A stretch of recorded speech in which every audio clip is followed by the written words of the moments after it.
দাজ্জাল এমন একটা গাধার পিঠে সফর করবে যেটার কান হবে অনেক লম্বা। এই গাধা মানে কি সত্যিকারের গাধা? তাহলে গাধা কি আকাশে উড়বে?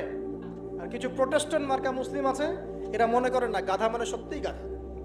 এমন গাধা আসবে যে গাধা চড়ে আকাশে সফর করা যাবে। আসলে কি এখানে গাধা কি গাধাই বোঝানো হয়েছে? দাজ্জালের হাতে রুটির পাহাড় থাকবে। কিছু মানুষ মনে করে রুটির পাহাড় মানে আসলে রুটির পাহাড়। আসলে কি রুটির পাহাড় মানে খাবারের নিয়ন্ত্রণ? এগুলো বোঝার জন্য কি আপনার পিএইচডি করার দরকার আছে? তো অনেক ডেপথ এই সাবজেক্টটা, এটাকে আপনাকে খুব গভীরভাবে পড়তে হবে। চলুন, এই সাইনটা এখন দেখা যাচ্ছে না, সে এখনো আত্মপ্রকাশ করে নাই, অচিরেই করবে। তবে এতটুকু জেনে রাখেন, সে আত্মপ্রকাশ করলে জিউসদেরকে নিয়ে সারা বিশ্ব সে শাসন ঠিকই করবে। তবে আল্লাহ পাক তাকে এবং পুরো জিউসদেরকে ওই জেরুজালেমে ধ্বংস করবেন কিভাবে?